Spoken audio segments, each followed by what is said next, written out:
அக்கிரமங்கள் எல்லாம் மன்னித்து நோய்களை எல்லாம் குணமாக்குகிற கர்த்தர். ஹல்லேலூயா. இந்த உலகத்தின் வியாதிகள் ஒன்றையும் உங்க மேல அனுமதிக்க மாட்டேன்றாரு. ஒருவேளை இந்த வார்த்தையை நீங்கள் எங்கிருந்து கேட்டுக்கொண்டிருந்தாலும் சரி, இந்த வார்த்தை எல்லாருக்கும் சொந்தமானது.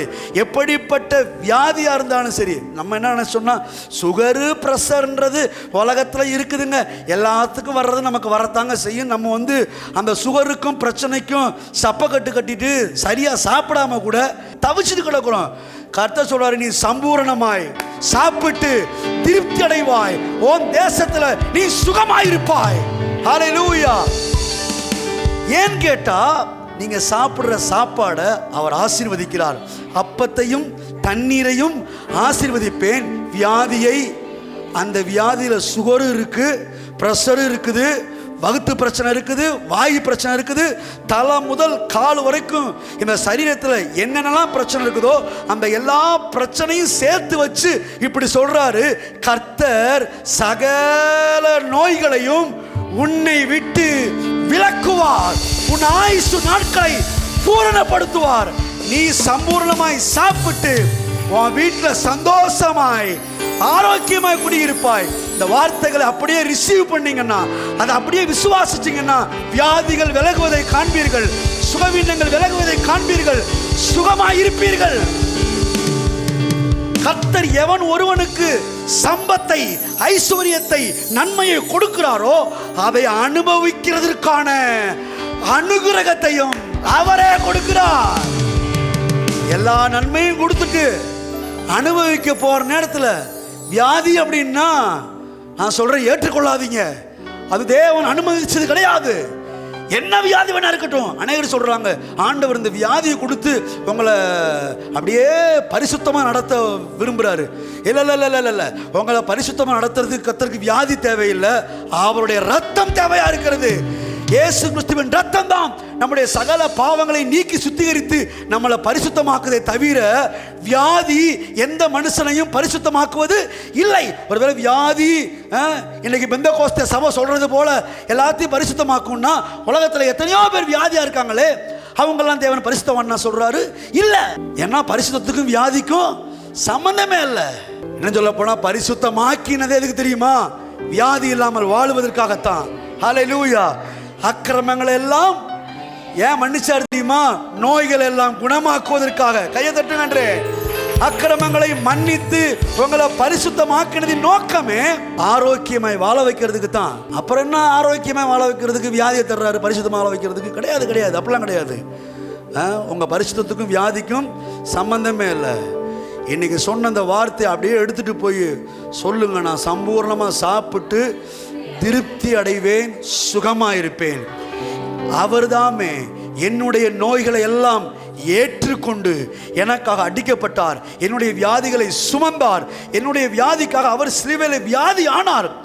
இன்றைக்கு அவருடைய காயங்களால் நான் குணமானேன். நான் சொல்லவா, நல்லா இருக்கிறவங்க நல்லா சொல்லணுன்றேன். அதாவது வெள்ளம் வர்றதுக்கு முன்னாடியே அணைய போற்றணும். அதே போல வியாதி வர்றதுக்கு முன்னாடியே வார்த்தை என்கிற இந்த கண்மலையை நீங்க போட்டு கட்டி எழுப்புவீர்களானால் வியாதியே வந்தா கூட பைபிள் சொல்லுது, இந்த கல்லின் மேல் மோதுகிறவன் நொறுங்கி போவான், அல்லது இந்த கல் எவன் மேல விழுகுமோ அது அவனை நசுக்கி போடும். அந்த கல் தேவனுடைய வார்த்தை.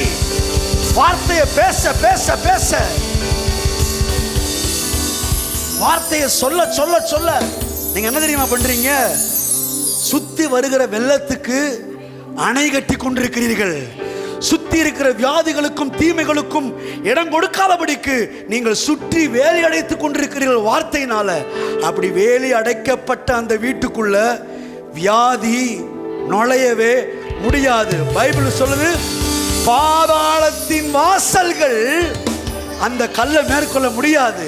பாதுகாக்கப்பட்ட ஒரு மனுஷனை தொடன்னு நினைச்சா கூட தொட முடியாது. ஏன்னு கேட்டா, இந்த வியாதிகள் எல்லாவற்றை காட்டிலும் தேவனுடைய வார்த்தை கோடி மடங்கு பெரியதா இருக்கிறது. பைபிள் சொல்லுது, அவருடைய பிரசன்னத்துல பர்வதமே மெழுகு போல உருகி போகுமா. வியாதி எம்மாத்திரம் கருகி போகும்.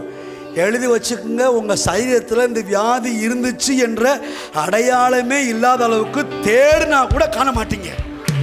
பைபிள் சொல்லுது, தேடியும் காணாதிருப்பா.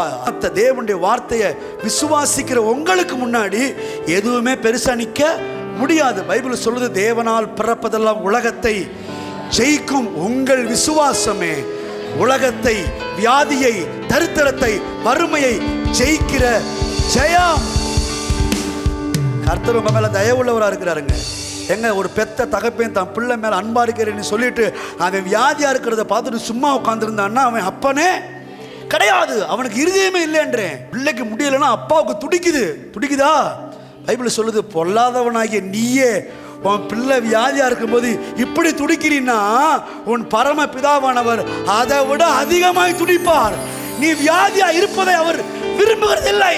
வலி வேதனையோட வாழுகிறத கர்த்தர் விரும்புகிறதில்லை. பைபிள் சொல்லுது, உன் வேதனை நீங்கி சுகமாயிரு. The name of Jesus. இயேசுவின் நாமத்தில் சொல்றேன். இங்க வந்திருக்கிற, இதை பார்த்து கொண்டிருக்கிற உங்களை ஒவ்வொருவருக்கும் சொல்றேன், வேதனையோடு, வலியோடு, வியாதியோடு இதை கேட்டுக் கொண்டிருப்பீர்களால் கர்த்தர் இந்த ஆகஸ்ட் மாதம் முதல் வாரத்தில் சொல்றாரு, உன் வேதனை நீங்கி, உன் வியாதி நீங்கி சுகமாயிரு. பிரியமானவனே, நீ எல்லாவற்றிலும் வாழ்ந்து சுகமாயிருக்க விரும்புகிறேன். கைகளை தட்டி ஹல்லேலூயா, ஹல்லேலூயா, ஹல்லேலூயா, ஹல்லேலூயா, ஹல்லேலூயா.